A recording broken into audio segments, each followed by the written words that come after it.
মনে মনে ভেবে নিয়েছি একটা, বাস্তব জীবনে ঘটে গেছে অন্যটা। দুঃখ পাওয়ার কিছু নেই।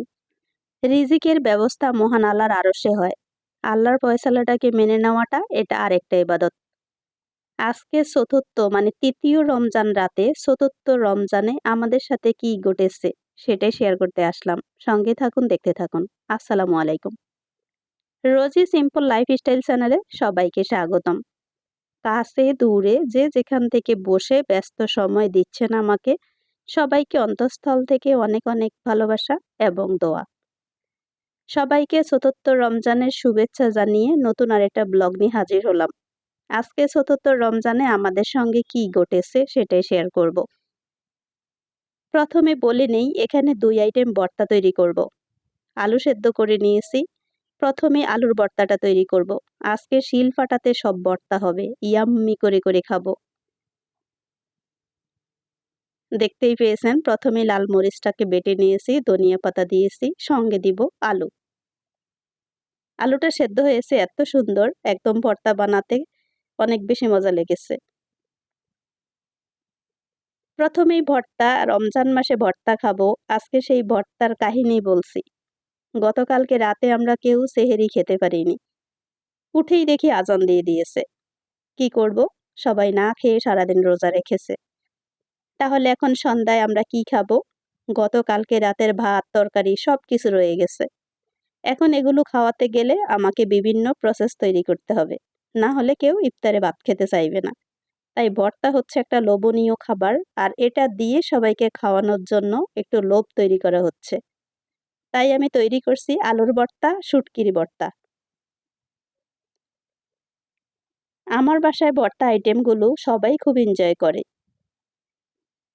আমার জন্য একটু সুবিধাই হয়েছে আজকে। যেহেতু সেহরির সব খাবার-দাবার রয়ে গেছে, সেহরিতে কেউ খেতে পারেনি। সেই খাবারগুলোর সঙ্গে যোগ হয়েছে ভর্তা আইটেম। দুটো আইটেম ভর্তা তৈরি করে এখন মজা করে ইফতার খাওয়াবো, আজকে ভাত। মনে মনে খুশি হয়েছি, ইফতারের কোনো ঝামেলা নেই। আসলে ভর্তা, ভাত এগুলো তৈরি করতে আরো বেশি প্যারা।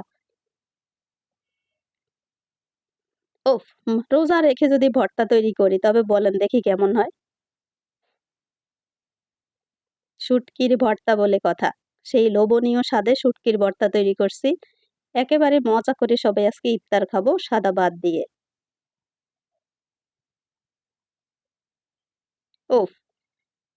আলুর ভর্তা, শুটকির ভর্তা, দুটো ভর্তা রেডি হয়ে গিয়েছে। বাকি সবগুলো রেডি করে টেবিলে নিয়ে যাব। মনে হচ্ছিল তৈলাক্ত জিনিস, আমরা যে ইফতারের সময় ভাজা-পোড়া অনেক কিছু খাই, তার থেকে ভালো আজকে স্বাস্থ্যসম্মত খাবার হবে।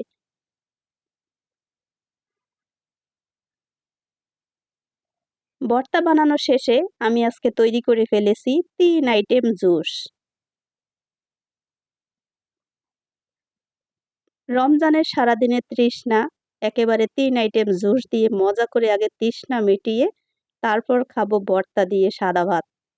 এটা হচ্ছে তরমুজের জুস, আর এই সাদা ৩ টা হচ্ছে লাচ্ছি, পিছনে হচ্ছে মাল্টার জুস। এটা হচ্ছে ২ ছেলে-মেয়ের জন্য মাল্টার জুস, আমি খাবো লাচ্ছি। সবাই মিলেমিশে আগে জুস খেয়ে প্রাণটাকে ঠান্ডা করে নেই, শান্তি করে নেই। তারপর আমরা খাবো আজকে ভাত দিয়ে ইফতার।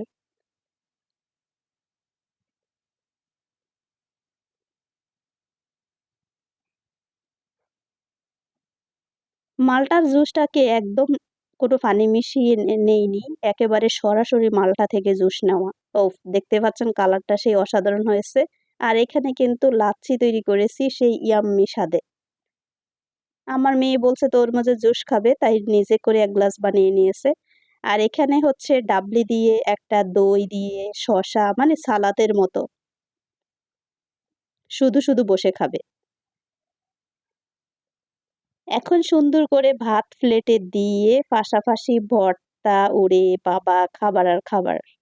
ভেবেছিলাম এত সহজ হবে খাবার, কিন্তু আসলে এই জিনিসগুলো তৈরি করতে অনেকটাই প্যারা লেগেছে। তারপরেও আলহামদুলিল্লাহ অনেক মজা করে এখন খেতে পারবো। মুগ ডাল দিয়ে রান্না করেছি মুরগির মাংস। এটা ছিল এই খাবারগুলো গতকালকের সেহেরির খাবার। এখন যদি এই খাবারগুলো আমি না খাওয়াই, তাতে করে দেখবেন এই খাবারগুলো প্রত্যেকটা খাবার নষ্ট হবে।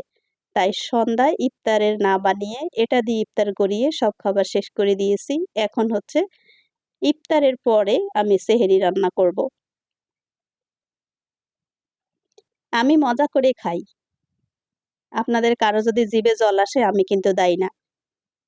ইফতারের পরে আমার মেয়ে তার ভাইয়ের ওটির ড্রেস পরে অপারেশন থিয়েটারের ড্রেস কিনে নিয়ে আসছে, সেটা পরে অনেক বেশি এনজয় করলো। দুইজনে মিলে অনেক বেশি আনন্দ করছে। আর আমি এখন সেহরি রান্না করতে চলে যাব।